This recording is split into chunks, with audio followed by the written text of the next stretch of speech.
আসসালামু আলাইকুম। সংবাদে আপনাদের সবাইকে স্বাগত জানাচ্ছি। আমি ফিরোজ তোহা। শুরুতেই সংবাদ শিরোনাম। বাংলাদেশের সর্বশেষ গুরুত্বপূর্ণ আপডেট সংবাদে আপনাকে স্বাগত। শুরুতেই সংবাদ শিরোনাম, পরে বিস্তারিত। শুরুতে জানাবো, আন্দোলনের পেছনে সুরসুরি আছে, মানবে না সেনাবাহিনী, বললেন মেজর মেজবা। মানুষের জীবন বিপন্ন করে দাবি আদায়ের শিক্ষা কে দিয়েছে ডাক্তারদের? ওদের রাস্তা আটকানোর পেছনে অন্য কোনো সুরসুরি কাজ করছে, যা সেনাবাহিনী অ্যাকসেপ্ট করবে না বলে জানিয়েছে সেনাবাহিনীর মেজর মেজবা উদ্দিন। রাস্তা আটকে অবরোধ করা শিক্ষার্থীদের উপর লাঠিচার্জ করা প্রসঙ্গে সেনাবাহিনীর এই মেজর হুঁশিয়ারি করেছেন। পরবর্তী রাস্তা আটকে আন্দোলন করলে সেনাবাহিনী তাদের গ্রেপ্তার করতে বাধ্য হবে। এরপর জানাবো ইসরায়েলি হামলায় আরও ৩৯ জন নিরীহ ফিলিস্তিনি নিহত।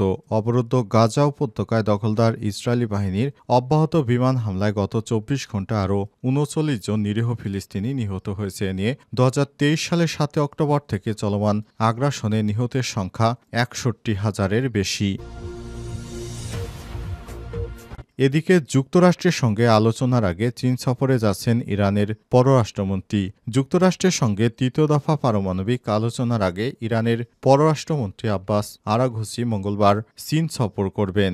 আজ এক সাপ্তাহিক সংবাদ সম্মেলনে ইরানের পররাষ্ট্র মন্ত্রণালয়ের মুখপাত্র ইসমাইল বাগাই এই তথ্য নিশ্চিত করেছে। এর আগে গত ডিসেম্বরে আরাঘচি চীন সফরে গিয়েছিলেন। জানাবো, মার্কিন কংগ্রেস সদস্য ও এনজিও প্রধানদের উপর চীনের নিষেধাজ্ঞা ঘোষণা। হংকং সম্পর্কিত বিষয়গুলোতে বাজে আচরণের জন্য কিছু মার্কিন কংগ্রেস সদস্য, সরকারি কর্মকর্তা এবং বেসরকারি সংস্থার প্রধানদের উপর নিষেধাজ্ঞা আরোপ করেছে চীন। আজ বেইজিংয়ের পররাষ্ট্র মন্ত্রণালয় কথা জানিয়েছে, গত মাসে চীন ও হংকংয়ের কর্মকর্তাদের উপর মার্কিন নিষেধাজ্ঞা প্রতিক্রিয়ায় এই পাল্টা নিষেধাজ্ঞা আরোপ এলো। জানাবো, ইরানের সঙ্গে ২০ বছরের কৌশলগত চুক্তি অনুমোদন করলেন পুতিন। রাশিয়ার প্রেসিডেন্ট ভ্লাদিমির পুতিন ইরানের সঙ্গে ব্যাপক কৌশলগত অংশীদারিত্ব চুক্তির অনুমোদন সংক্রান্ত আইনে সই করেছেন। আজ বার্তা সংস্থা তাস জানিয়েছে, পুতিন চুক্তিটি অনুমোদনকারী আইনে সই করেছেন। নথিটি রুশ আইনি তথ্যের অফিসিয়াল ওয়েব পোর্টালে পোস্ট করা হয়েছে। প্রিয় দর্শক, এতক্ষণ শুনছিলেন সংবাদ শিরোনাম, এবারে বিস্তারিত। তবে তার আগে বন্ধুরা, অনুরোধ থাকবে এই সংবাদটিতে একটি লাইক দিন। এই চ্যানেলে আপনি নতুন হয়ে থাকলে আমাদের সংবাদটি দেখতে দেখতে চ্যানেলটি সাবস্ক্রাইব করে রাখুন। কমেন্ট করে বন্ধুরা আপনার মূল্যবান মতামত জানিয়ে দিন আপনি বিশ্বের কোন দেশ থেকে বা বাংলাদেশের কোন স্থান থেকে আমাদের সংবাদটি দেখছেন এবং শুনছেন। আর বন্ধুরা, এই সংবাদটি আপনার সোশ্যাল মিডিয়া, ফেসবুকে বন্ধুদের মাঝেও শেয়ার করে দিন। আর গাজা যুদ্ধে আপনি যদি নিরীহ ফিলিস্তিনিদের ভালোবেসে থাকেন, কমেন্টে ইয়েস লিখে বিশ্ববাসীকে জানিয়ে দিন। এবারে বিস্তারিত। আন্দোলনের পেছনে সুরসুরি আছে, মানবে না সেনাবাহিনী, বললেন মেজর মেজবা। মানুষের জীবন বিপন্ন করে দাবি আদায়ের শিক্ষা কে দিয়েছে ডাক্তারদের? ওদের রাস্তা আটকানোর পেছনে অন্য কোনো সুরসুরি কাজ করছে, যা সেনাবাহিনী অ্যাকসেপ্ট করবে না বলে জানিয়েছে সেনাবাহিনীর মেজর মেজবা উদ্দিন।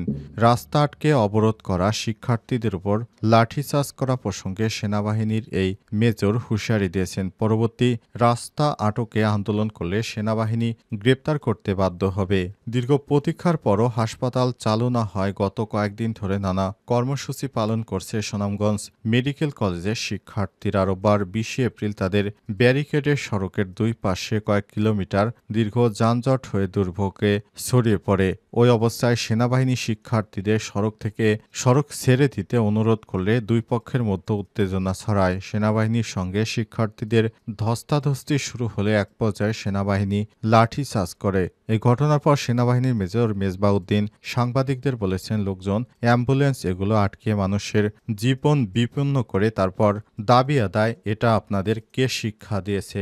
এই ডাক্তারদের উদ্দেশ্যে তিনি এমন প্রশ্ন তুলেন। এরপরই ওই মেডিকেল কলেজের এক শিক্ষক চুপ হয়ে দাঁড়িয়ে থাকে। সেনাবাহিনীর সদস্যের কথার কোনো উত্তর তিনি দিতে পারেননি, কারণ মেডিকেলের শিক্ষার্থীরা আসলে অন্যায় করেছে। তারা সাধারণ মানুষের দৈনন্দিন যাতায়াতের রাস্তা ব্লক করে তারপর তারা কিভাবে তাদের আন্দোলন সংগ্রামের ঘোষণা দেয়, এটি কোনোভাবেই দেশবাসীর পক্ষ থেকে কাম্য নয়। এ সময় সেনা সদস্য আরও বলেছে, আমরা আমরা এতক্ষণ নীরবভাবে সবকিছু সহ্য করেছি, কিন্তু সহ্যের একটা ধৈর্য থাকে। আপনারা সাধারণ মানুষের জানমালের উপর ক্ষতি করবেন আর সেনাবাহিনীর সদস্যরা চুপচাপ সেগুলো দেখবে, এটি হতে পারে না। এরপরই সেনা সদস্যদের নির্দেশ দেওয়া হয়েছে তারা যেন ভবিষ্যতে যদি কেউ অহেতুক কোনো আন্দোলনের সুরসুরি দিয়ে রাস্তায় নেমে পড়ে তাহলে তাদেরকে এখন থেকে সেনাবাহিনী গ্রেপ্তার করবে, এমনটাই জানানো হয়েছে। দেশকে অস্থিতিশীল করতে যারা ষড়যন্ত্র করছে তাদের বিরুদ্ধে সেনাবাহিনী অ্যাকশনে যাবে, তাছাড়া আর কোনো উপায় নেই। কারণ দেশে দীর্ঘদিন ধরে যেভাবে আন্দোলন সংগ্রাম হচ্ছে, কথা বলার আগেই অনেকেই রাস্তায় নেমে যায়। বিভিন্ন দাবি দেওয়া যারা আলোচনার মাধ্যমে সমস্যাগুলো সমাধান করা যেত, কিন্তু সেই দাবি দেওয়াগুলো নিয়ে তারা অনেকেই রাস্তায় নেমে পড়ছে। এই বিষয়টি এখন সামনে আসছে। ইরানের সঙ্গে ২০ বছরের কৌশলগত চুক্তির অনুমোদন করলেন পুতিন। রাশিয়ার প্রেসিডেন্ট ভ্লাদিমির পুতিন ইরানের সঙ্গে ব্যাপক কৌশলগত অংশীদারিত্ব চুক্তির অনুমোদন সংক্রান্ত আইনে সই করেছেন আজ। বার্তা সংস্থা তার জানিয়েছে, পুতিন চুক্তি অনুমোদনকারী আইনে সই করেন। নথিটি রুশ আইনের তথ্যের অফিসিয়াল ওয়েব পোর্টালে প্রকাশিত হয়েছে। প্রতিবেদনে বলা হয়েছে, ওই চুক্তিতে দীর্ঘমেয়াদী দৃষ্টিকোণ থেকে মস্কো এবং তেহরানের মধ্যে সহযোগিতা আরও উন্নয়নের জন্য আইনি কাঠামো নির্ধারণ করা হয়েছে। এটি রাশিয়া এবং ইরানের কৌশলগত অংশীদার হিসেবে মর্যাদাকে প্রতিষ্ঠিত করে এবং প্রতিরক্ষা, সন্ত্রাসবাদ মোকাবেলা, জ্বালানি, অর্থ, পরিবহন, শিল্প, কৃষি, বিজ্ঞান, সংস্কৃতি ও প্রযুক্তি সহ সব ক্ষেত্রকে অন্তর্ভুক্ত করে। ২০২৫ সালের জানুয়ারিতে ইরানের প্রেসিডেন্ট মাসুদ পেজেশকিয়ানের মস্কো সফরের সময় ওই চুক্তি সই হয়েছিল। চলতি মাসের শুরুতে রাশিয়ার প্রেসিডেন্ট এবং স্টেট ডুমা এবং রাশিয়ার ফেডারেশন কাউন্সিল উভয় চুক্তিটি অনুমোদন করে। প্রাথমিকভাবে চুক্তি সইয়ের পর পুতিন এটিকে একটি যুগান্তকারী দলিল বলে অভিহিত করেছেন। অন্যদিকে ইরানের প্রেসিডেন্ট এই সকল ক্ষেত্রে ইরান এবং রাশিয়ার সম্পর্কের ক্ষেত্রে একটি নতুন অধ্যায়ের সূচনা করবে বলে জানান। ইরান বরাবরই পশ্চিমাদের ত্যাগ করে তারা সব সময় দখলদার ইসরায়েলের বিপরীতে ইরান এবং রাশিয়া একত্রে ভাই ভাইয়ের মতো কাজ করে। এ কারণে যুক্তরাষ্ট্র সব সময় রাশিয়ার বিরোধিতা করে থাকে, কিন্তু ইসরায়েলি বাহিনী কোনো সময় রাশিয়ার কাছ থেকে ছাড় পায় না। তারা সব সময় ইরানের বন্ধু হয়ে কাজ করে যাচ্ছে।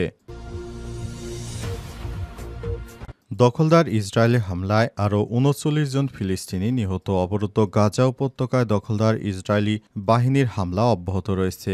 বিমান হামলায় গত ২৪ ঘণ্টা আরও ৩৯ জন নিরীহ ফিলিস্তিনি নিহত হয়েছে। নিয়ে ২০২৩ সালের ৭ অক্টোবর থেকে চলমান আগ্রাসনে গাজায় মোট নিহতের সংখ্যা বেড়ে দাঁড়িয়েছে ৫১,২৪০ জনে। আজ গাজার স্বাস্থ্য মন্ত্রণালয়ের এক বিবৃতিতে এই তথ্য জানিয়েছে খবর মেহের নিউজের। বিবৃতিতে বলা হয়েছে, দখলদার ইসরায়েলি বাহিনীর অব্যাহত বিমান হামলায় নতুন করে ৬২ জন আহত হয়ে হাসপাতালে ভর্তি হয়েছে। ফলে মোট আহতের সংখ্যা এখন ১,১৬,৯৩১ জন। তুরস্কের সংবাদ সংস্থা আনাদোলো জানিয়েছে, উপত্যকা জুড়ে ইসরায়েলি বাহিনীর এই গণহত্যামূলক আগ্রাসন অব্যাহত রয়েছে, যার ফলে প্রতিদিনই বাড়ছে হতাহতের সংখ্যা।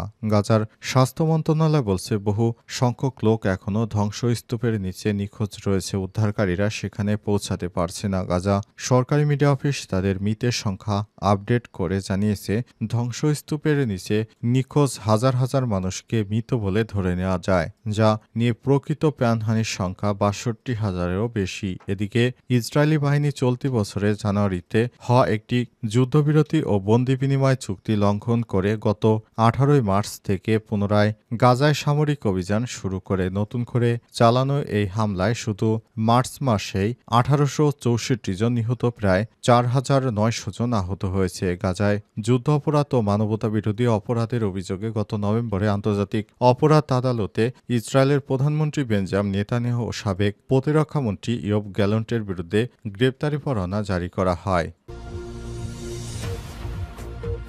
যুক্তরাষ্ট্রের সঙ্গে আলোচনার আগে চীন সফরে যাচ্ছে ইরানের পররাষ্ট্রমন্ত্রী। যুক্তরাষ্ট্রের সঙ্গে তৃতীয় দফা পারমাণবিক আলোচনার আগে ইরানের পররাষ্ট্রমন্ত্রী আব্বাস আরাঘচি আজ চীন সফরে থাকবেন। সোমবার এক সাপ্তাহিক সংবাদ সম্মেলনে ইরানের পররাষ্ট্র মন্ত্রণালয়ের মুখপাত্র ইসমাইল বাগাই তথ্য জানান। এর আগে গত ডিসেম্বরে আরাঘচি চীন সফর করেছেন। ২০১৫ সালে পারমাণবিক চুক্তিতে সই করা অন্যতম দেশ চীন। Joint comprehensive plan of action নামে পরিচিত চুক্তিটি তেহরানের পারমাণবিক কর্মসূচি নিয়ন্ত্রণ করছিল। জার্মানি ও ইউরোপীয় ইউনিয়নের পাশাপাশি জাতিসংঘের নিরাপত্তা পরিষদে আরও 4 স্থায়ী সদস্য ব্রিটেন, ফ্রান্স, রাশিয়া এবং মার্কিন যুক্তরাষ্ট্র চুক্তি সই করে। মার্কিন প্রেসিডেন্ট ডোনাল্ড ট্রাম্প 2018 সালে তার প্রথম মেয়াদে চুক্তি থেকে সরে যান, ফলে একই বছর পর ইরান চুক্তির সত্ত্ব থেকে সরে যেতে শুরু করে। ক্ষমতায় ফিরে আসার পর থেকে ট্রাম্প তেহরানের সঙ্গে পারমাণবিক আলোচনার আহ্বান জানিয়েছে এবং একই সঙ্গে পারমাণবিক পদক্ষেপের হুমকি দিয়েছিল। পশ্চিমা দেশগুলো দীর্ঘদিন ধরে ইরানের বিরুদ্ধে পারমাণবিক অস্ত্র তৈরির চেষ্টা করার অভিযোগ করে আসছে। তেহরান বরাবরই এই অভিযোগ অস্বীকার করে আসছে। ইরান জানিয়েছে ওমানের মধ্যস্থতা এবং আরাঘসীয় ট্রাম্পের মধ্যপ্রাচ্য দূত স্টিভ উইটকপের অংশগ্রহণে মার্কিন ইরান আলোচনায় তৃতীয় দফা শনিবার অনুষ্ঠিত হওয়ার কথা রয়েছে। তবে এই বিষয়টি এখনও স্পষ্ট করা যায়নি যে কালই তারা আলোচনায় বসছে। তবে ধারণা করা হচ্ছে আলোচনাটি সম্পূর্ণ এবং সুষ্ঠু হবে।